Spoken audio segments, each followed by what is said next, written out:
Un petit peu plus fort l'église. Jésus dit, ôtez la pierre. Une dernière fois, Jésus dit, ôtez la pierre. Ôtez la pierre, frères et sœurs. De nos jours, l'homme ne cache guère ses trésors. L'homme extériorise toujours ce qui lui donne un sentiment d'honneur, de fierté, de gloire parmi ses pairs. L'homme prend plaisir à mettre à vue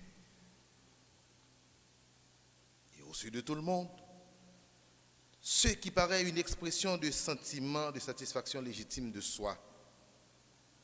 Le m'as-tu vu, le sentiment d'orgueil, le moi, très souvent ces facteurs de l'être humain occupent une place dans les premières rangées des caractères humains.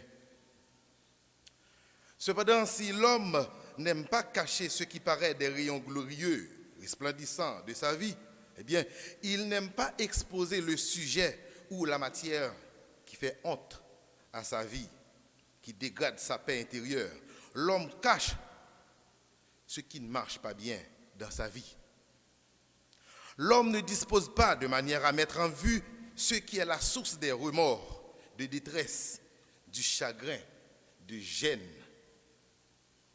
d'embarras, d'ignominie, d'indignité. Eu égard à la société dans laquelle il vit, l'homme cache ce qui peut lui rendre malheureux, attristé, navré, angoissé. En effet, presque tout homme dans une dimension charnelle a sa petite matière en putréfaction, enterrée quelque part dans la grotte de sa vie pour éviter tout accès qui pourrait produire une nostalgie malencontreuse. Parfois, les sujets qui produisent une désolation fracassante subissent une inaccessibilité à nul autre pareil. Écoutez, l'accès à des matières en pourriture en l'homme ou de l'homme est très souvent impossible, ou quasiment. Cette inaccessibilité a un nom ce matin. Elle s'appelle la pierre. La pierre qui cache nos maux, la pierre qui cache nos douleurs, la pierre qui cache nos faiblesses et nos manquements, la pierre qui empêche également la manifestation de la gloire de Dieu. Ce matin, nous devons ôter cette forme de pierre. Chers bien-aimés, le mot caché s'est donné une importance capitale dans la prédication de ce matin. Si Jésus dit ôter la pierre, c'est parce qu'il veut avoir accès à la grotte. La grotte, c'est la zone d'ombre. Elle tient lieu d'un récipient opaque qui cache un trésor en putréfaction, à savoir Lazare. Et la pierre sert de bouchon. Ce n'est ni le bouchon, ni le récipient qui intéresse Jésus, mais ce qui est caché dedans, à savoir le trésor en train de pourrir.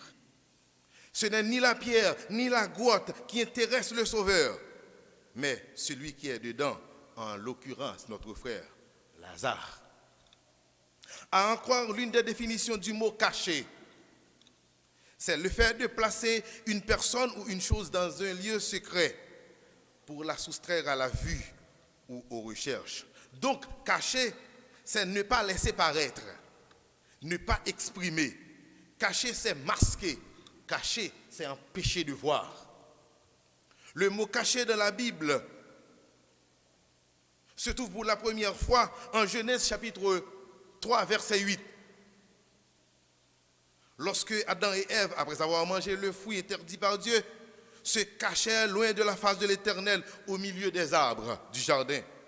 Ainsi donc, peut-on comprendre rapidement comment les arbres du jardin représentaient une sorte de pierre pour la première famille de l'humanité, de se cacher contre la présence de Dieu qui parcourait le jardin d'Éden. Puisque Adam et Ève n'étaient plus en odeur de sainteté devant Dieu, eu égard à leur désobéissance, ce qui leur restait tout simplement, c'était de se cacher. Donc, en tant qu'humain, on a toujours tendance à cacher ce qui sent mauvais. On a toujours tendance à se cacher quand on n'est pas en odeur agréable, spirituellement, moralement, socialement. Frères et sœurs, le chapitre 11 du livre de Jean comporte un message bien spécifique, lequel explique comment Jésus était à Jérusalem. Dans le chapitre 10, dans la fête de dédicace, c'était l'hiver où les Juifs l'entourèrent, l'interrogeant pour savoir si vraiment il est le Christ. Comprenant que leur esprit était en suspens de cette éventuelle affirmation. Bien que Jésus rappelle pour eux que les œuvres qu'il a faites au nom de son Père rendent témoignage de son appartenance à Dieu comme étant le Fils unique, ils refusèrent de croire car ils n'étaient pas dans le rang des brebis faisant confiance à leur berger. Ces Juifs n'étaient pas comptés parmi ceux qui font confiance à ce que Jésus représentait réellement parmi eux, à savoir le Messie. Ces Juifs étaient coincés dans une grotte d'hérésie, d'illusions, d'hallucinations, couverts par une pierre amnésique, arrogante, présomptueuse, qui leur empêchait de percer ce mystère divin, ce sauveur de l'humanité, à savoir Jésus-Christ, le Fils de Dieu. Ces Juifs croyaient tout savoir sur Dieu. Ils pensaient que rien ne pouvait leur échapper concernant la révélation de Dieu. Ils croient pouvoir discerner tout ce qui a rapport à Dieu sans coup férir. Pour eux, leur intelligence humaine suffisait. Leur ego humain était une véritable pierre pouvant leur empêcher d'embrasser la cause de Jésus et faire route avec. La voix de Jésus, jusque-là, n'arrivait pas à changer la vie de ces boucs en brebis. Car la pierre qui les cachait était encore immobile, inébranlable, malgré les miracles de Jésus. Ces Juifs étaient tellement enfoncés dans des ténèbres. Ils étaient arrivés à un point où ils cherchaient à lapider Jésus pour avoir dit la vérité, laquelle, lui et son Père, sont un. Ces gens estimaient dans le verset 33, en ce chapitre 10, que Jésus était un homme purement et simplement. Le fait qu'il se fait passer pour Dieu, il blasphème. Et la sentence de tout blasphème, au nom de Dieu, est lapidation. Mais bien aimés, ne pensez pas que Jésus va s'arrêter là. Au contraire, dans l'objectif de leur faire ôter la pierre d'incrédulité pour pouvoir les sauver de leurs péchés, Jésus continue dans les versets 37 et 38, toujours chapitre 10, pour leur dire, si je ne fais pas les œuvres de mon Père, ne me croyez pas. Mais si je les fais, quand même vous ne me croiriez point, croyez à ses œuvres, afin que vous sachiez et qu'on reconnaissiez que le Père est en moi et que je suis dans le Père. Frères et sœurs, ayant compris cette grande pierre d'arrogance, d'ignorance qui cache l'intelligence de ces Juifs, Jésus réitère l'histoire et l'éclat de sa puissance, de son pouvoir étant que Dieu, pour réaliser des choses prodigieuses au vu et au su de tout le monde. Les miracles qu'il a faits sont des preuves irréfutables en pouvant amener tout le monde à croire en sa nature divine.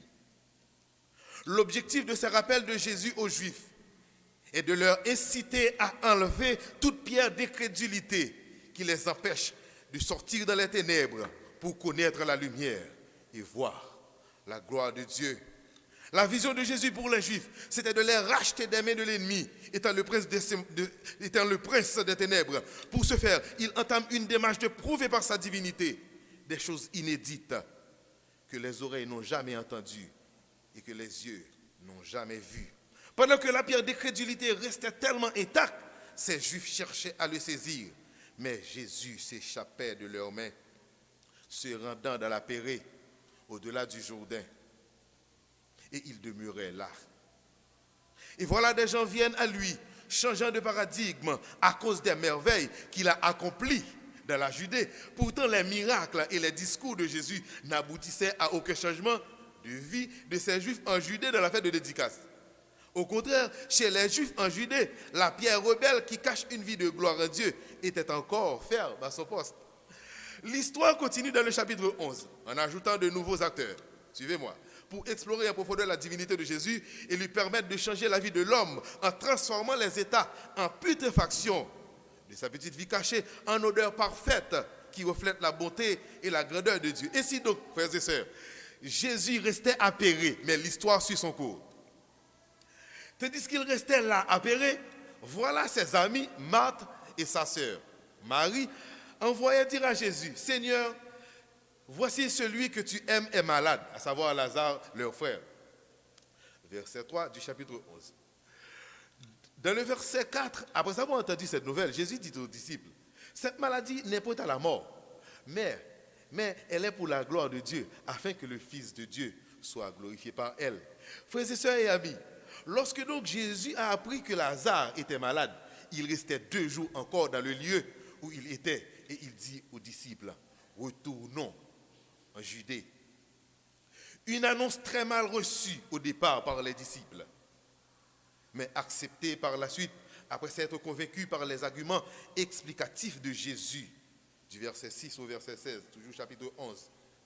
Quand Jésus est arrivé à Béthanie, il apprend qu'on a mis Lazare dans la tombe, il y a 4 jours. À rappeler que cette petite ville appelée Béthanie est près de Jérusalem, à 3 kilomètres d'environ.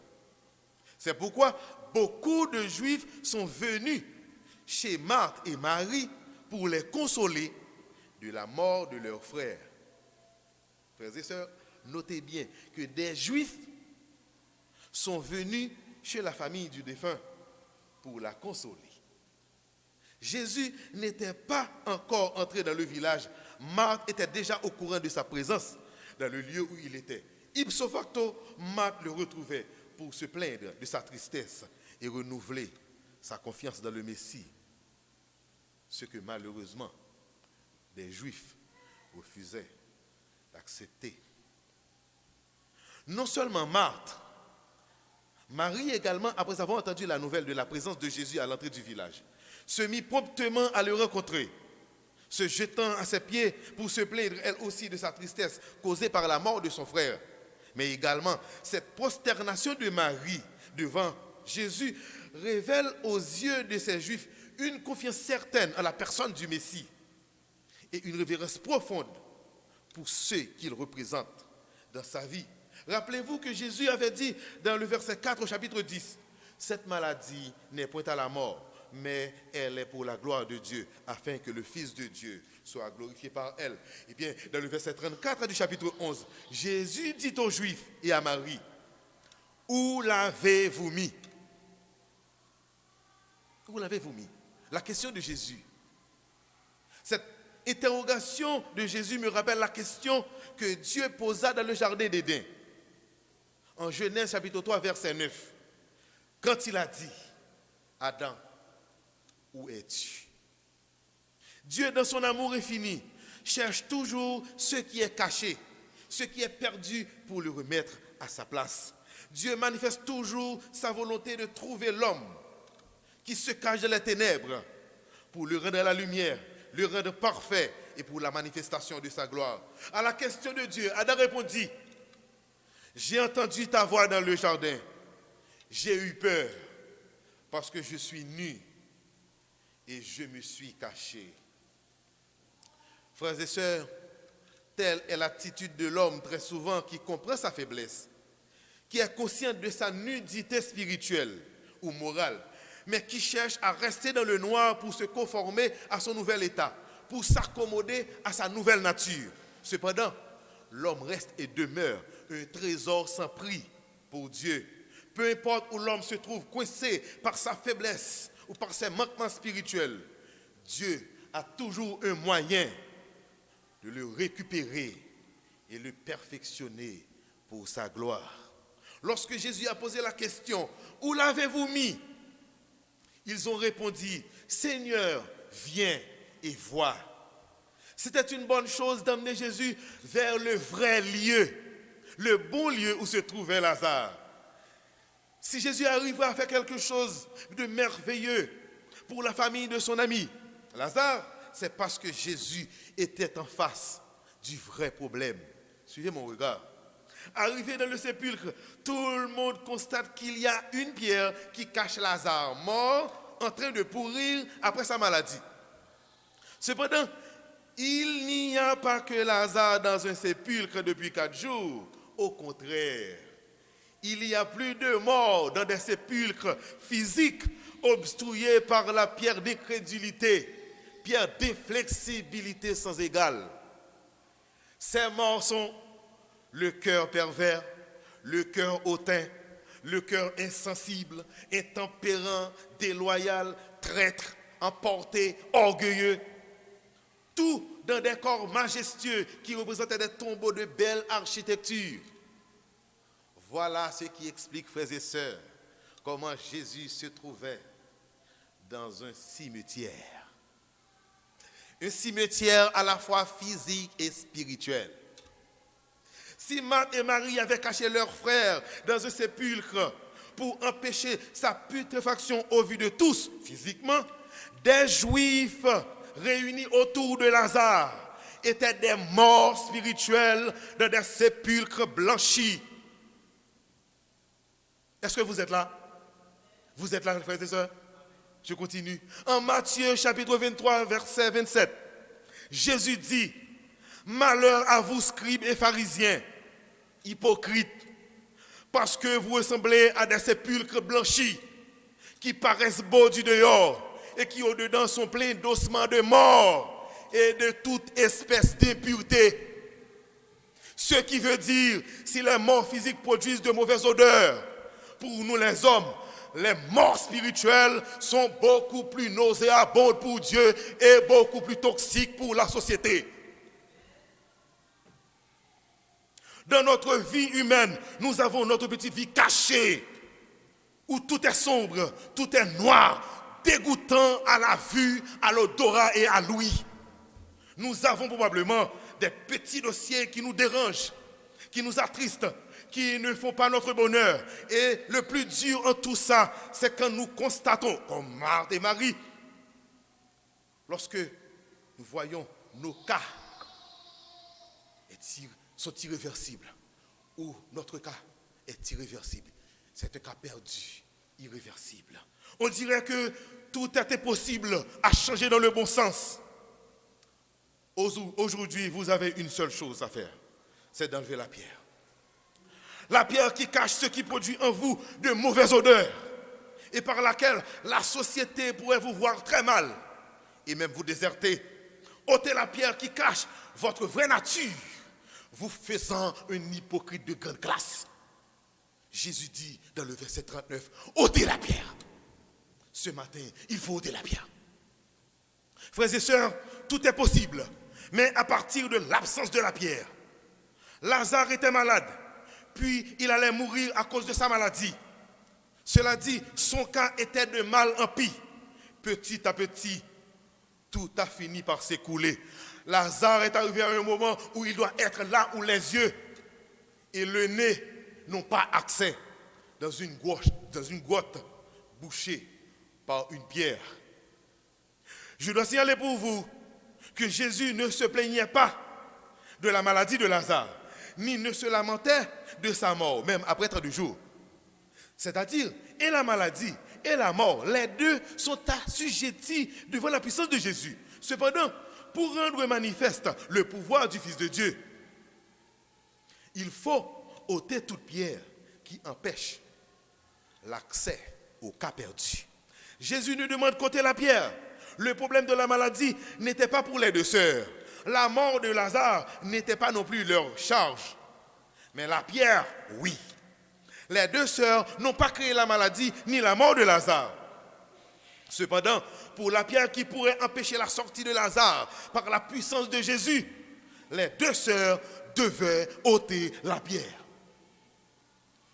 Ôter la pierre insinue qu'il faut faire le premier pas, là où l'espoir a disparu. Ôter la pierre signifie qu'il faut faire ce que vous avez à faire. Et le reste est à Dieu. Ôter la pierre insinue qu'il faut agir dans le naturel. Et Dieu agira dans le surnaturel. Ôter la pierre insinue qu'il faut endosser votre foi en Dieu par une action visible pour pouvoir déclencher les merveilles de Dieu. Ôtez la pierre insinue qu'il faut ouvrir la porte de votre cœur pour changer le mal en bien, pour transformer votre vie putréfiée en un parfum de bonne odeur. Ôtez la pierre, c'est le mieux qu'on puisse faire aujourd'hui même pour voir la gloire de Dieu. À la demande de Jésus d'enlever la pierre, Marc estimait qu'après 4 jours, le mort sent déjà. Selon Marc, le mort est en train de dégager de mauvaises odeurs.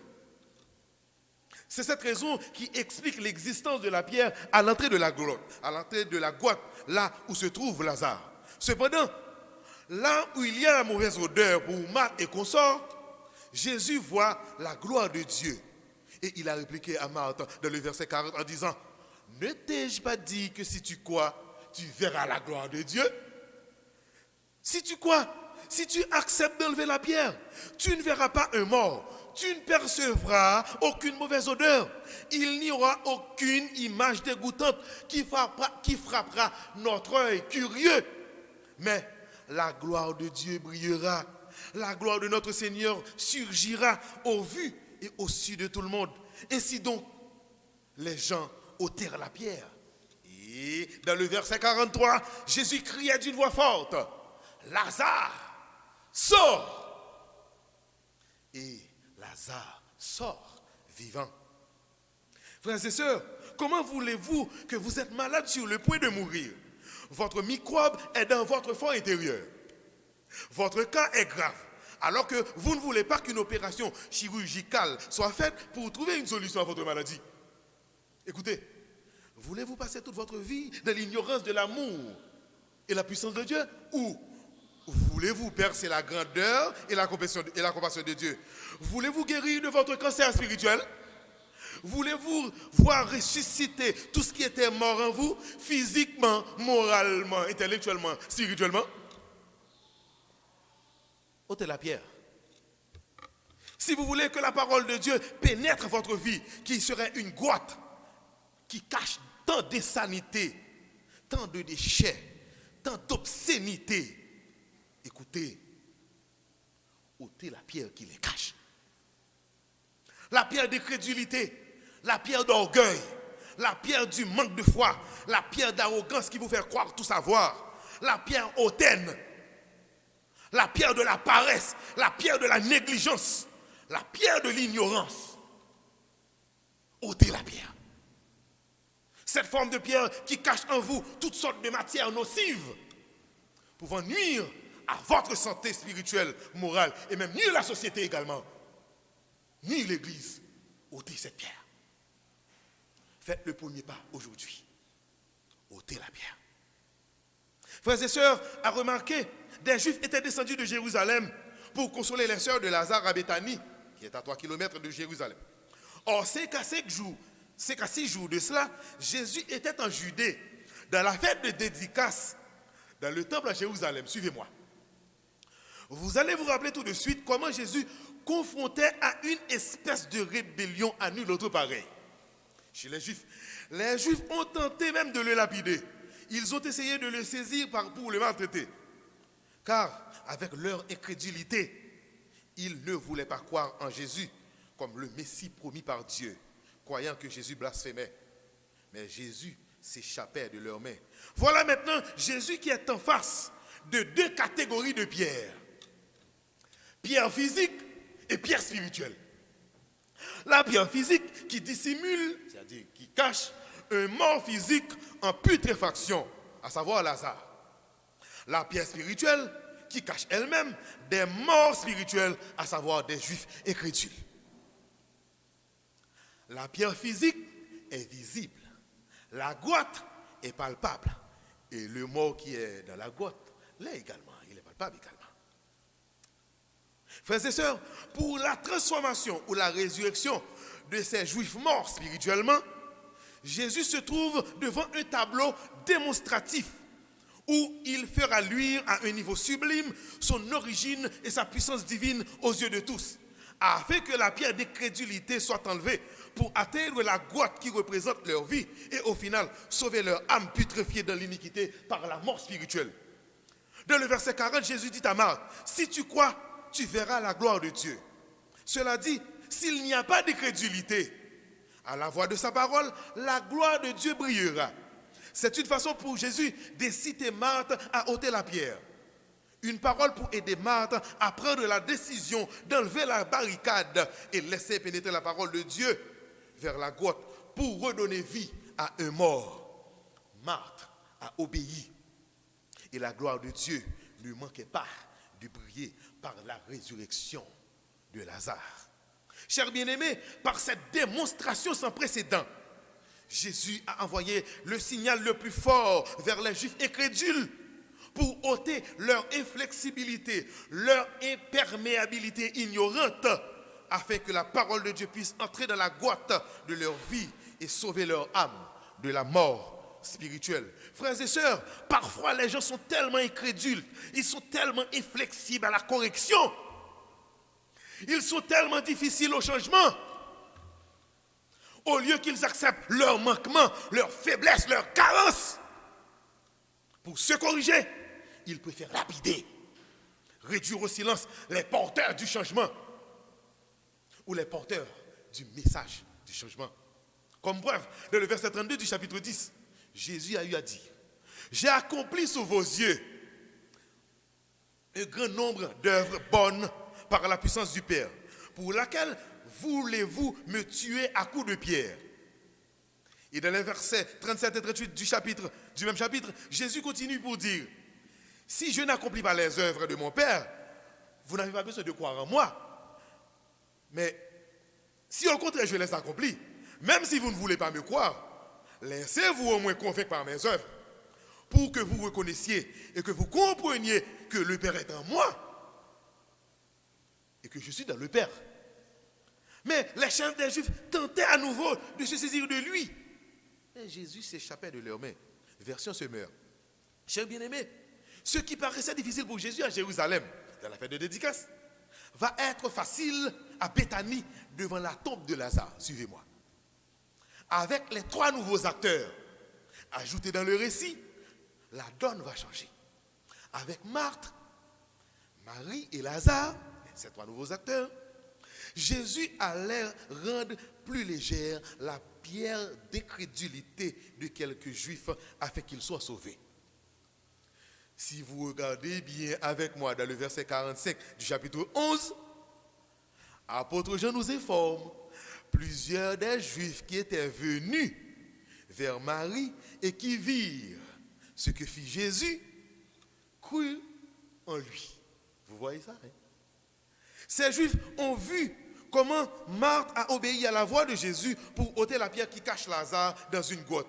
Ils ont vu également, par l'enlèvement de cette barricade pierreuse, Lazare mort était sorti vivant par la puissance divine de Jésus. Ce qui fait, non seulement Lazare est ressuscité humainement parlant, mais des Juifs également sont ressuscités de la mort spirituelle, à la vie éternelle, car la pierre d'incrédulité a été enlevée de leur cœur. Frères et sœurs, nous sommes arrivés à un moment où nous nous sentons sombrer, périclités dans le noir, dans le désespoir. De jour en jour, nous nous avançons vers notre ruine. Nous nous rapprochons vers notre déclin. Au jour le jour, nous nous voyons plonger dans une sécheresse spirituelle. Frères et sœurs, l'Église chrétienne Emmanuel, la parole de Dieu nous est adressée aujourd'hui. Qu'est-ce qu'il faut faire aujourd'hui, en cet instant? Jacques, l'apôtre Jacques, chapitre 1er, l'apôtre Jacques nous a écrit au chapitre 1er du verset 22. Qu'est-ce qu'il dit? Mettez en pratique la parole de Dieu et ne vous bornez pas à l'écouter en vous trompant vous-même par de faux raisonnements. Enlevez les faux raisonnements, car les faux raisonnements sont une véritable pierre. Les faux raisonnements représentent de véritables obstacles qui opposent à l'écoute de la parole de Dieu pour empêcher ensuite la manifestation de la gloire de Dieu. Nos faux raisonnements humains nous trompent beaucoup plus que tout et nous mettent dans des situations désespérées où la foi en Dieu est impossible à se manifester. Nos faux raisonnements nous bloquent, nous barricadent, nous cachent dans une grotte noire où l'ignorance est reine. Plus nos faux raisonnements s'augmentent, plus nous sommes envahis par les bactéries ténébreuses et démoniaques.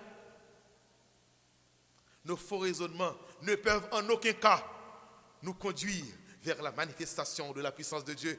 Donc, s'il est certain que les forts raisonnements représentent la pierre qui doit être enlevée dans nos cœurs pour connaître la gloire de Dieu, aujourd'hui, nous avons l'ultime obligation d'enlever cette pierre, doter cette pierre et laisser le Saint-Esprit faire son travail. Frères et sœurs, 2 Rois chapitre 5. 2 Rois chapitre 5 nous parle de Naaman, chef de l'armée du roi de Syrie, qui jouissait de la faveur de son maître et d'une grande considération. C'était un homme fort et vaillant. Cependant, il était lépreux. Après des péripéties, Naaman se rendait chez Élisée, sous demande du prophète pour être guéri. Dans le verset 9, Naaman est arrivé avec ses chevaux et son char, et il s'arrêtait à la porte de la maison d'Élisée. Élisée lui fit dire par un messager, va et lave-toi 7 fois dans le Jourdain, ta chair redeviendra saine et tu seras pur. Naaman se met en colère et il repart en disant, je pensais que le prophète va sûrement sortir de chez lui, se présenta devant moi et priera le Seigneur, son Dieu. Il passera sa main sur l'endroit malade et il me guérira de ma lèpre. L'orgueil de Naaman était si fort, si haut, qu'il avait continué à se demander, est-ce que les fleuves de Damas, l'Abana et le Parpar ne valent pas mieux que toute l'eau d'Israël? Quelle arrogance. Naaman va conclure pour dire qu'il pouvait bien se laver en Syrie pour devenir pur.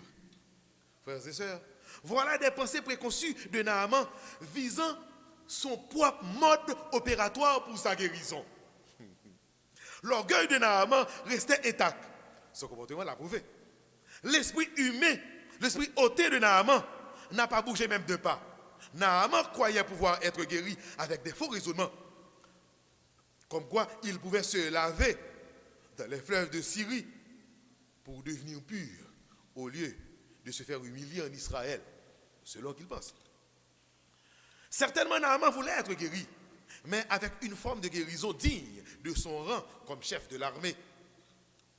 D'ailleurs, c'est ce qui fait sa fierté légitime d'être une grande personnalité et qui va le rendre également anxieux de cette situation gênante pour sa personne. Or, la délivrance de Naaman ne viendra que par l'obéissance à la parole, à la voix de l'homme de Dieu, pour jouer sa partition afin de déclencher sa guérison. Et sa partition commence avec l'enlèvement de la pierre d'orgueil qui fait obstacle à la procédure que sa guérison exige. Tandis que Naaman affiche un ego à nul autre pareil, ses serviteurs avaient tellement compris la situation, ils ont fini par dire au chef de l'armée du roi de Syrie, maître, si le prophète te commandait une chose difficile, est-ce que tu refuserais? Eh bien, quand il te dit de te laver pour devenir pur, écoute-le. C'est alors que Naaman descend dans le Jourdain, en plongeant 7 fois comme Élisée l'avait commandé, sa peau est de nouveau comme celle d'un enfant et il devient pur. Frères et sœurs, à comparer l'effort d'enlever la pierre qui cache votre cadavre dans la goutte de votre vie et le miracle de la résurrection de votre cadavre par la puissance de Dieu, il y a tout un monde de différence. À comparer l'effort de se plonger dans le jour de 7 fois à la guérison immédiate et définitive de la lèpre, c'est tout un monde de différence. Suivez. À comparer l'effort d'enlever votre crédulité en Jésus-Christ à la vie éternelle que vous allez recevoir en lui, c'est tout un éternel infini de différence. À comparer l'effort d'ôter la paresse, l'orgueil, les subterfuges, les dilatoires, la ruse, à la gloire de Dieu et toutes les bénédictions divines en abondance qui surviennent. Écoutez, il n'y a pas même lieu de faire une comparaison. Ôtez la pierre. Ôtez la pierre dans votre vie. À rappeler, tout le monde est doté de la capacité d'ôter sa pierre. Mais seul Dieu peut faire briller sa gloire dans votre vie, dans ma vie, dans sa vie, dans notre vie. Ôter la pierre n'est pas une action si difficile à exécuter. Vous avez besoin seulement de la volonté. Mais après la manifestation de votre volonté, par l'enlèvement de votre pierre, Dieu va éclater sa gloire dans votre vie. Frères et sœurs, parfois il faut commencer par enlever sa propre pierre avant de pouvoir aider un autre à enlever la sienne. Est-ce que vous comprenez? À rappeler, les Juifs n'avaient aucun rapport aux Samaritains. Ce qui fait que Jésus, en tant que Juif, en Jean chapitre 4, n'avait aucun rapport à la femme samaritaine. Cependant, il s'est présenté à la femme en faisant tomber de grandes pierres, telles que la pierre de la religion. Lisez pour moi ce que vous voyez. La pierre raciale, la pierre morale, la pierre du masculin et du féminin. Pourquoi Jésus a fait tomber ces pierres? Parce qu'il voulait donner de l'eau vive à la femme. Il voulait non seulement pénétrer la vie de la femme pour couper sa soif et saciable du péché, mais également créer en elle une source d'eau qui jaillira jusque dans la vie éternelle, selon le verset 14 du chapitre 4. Qu'est-ce qui allait se passer par la suite? La femme, de son côté, a ôté sa pierre qui représentait l'obstacle de faire confiance à Jésus, bien qu'il soit juif. Elle a reçu la parole de Dieu avec joie. Et tout de suite, elle a laissé sa cruche près du puits pour se rendre dans la ville de Samarie, afin de demander aux gens de la ville de venir à Jésus, car il serait le Messie promis par Dieu. L'enlèvement des barricades de Jésus en tant que juif a permis à la femme samaritaine d'ôter sa pierre d'ignorance de la parole de Dieu.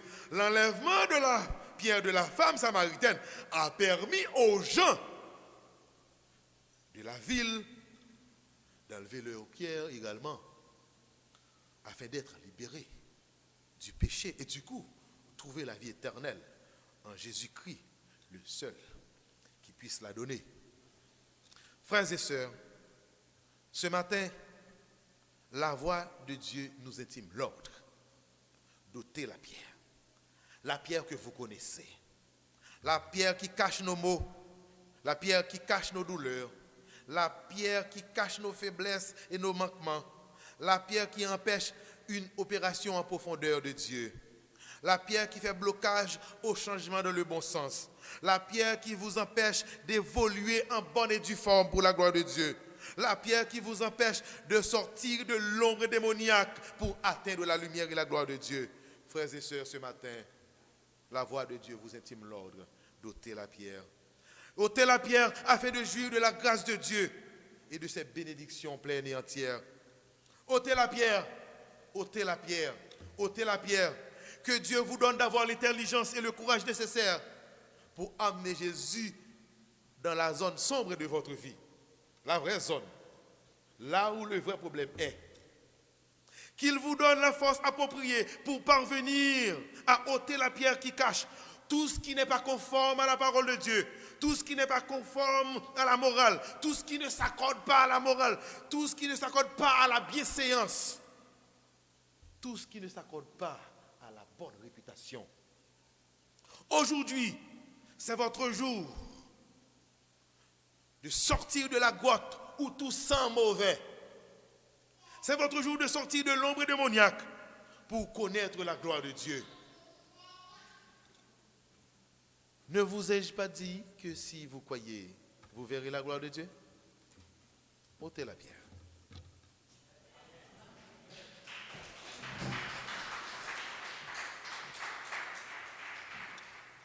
Amen.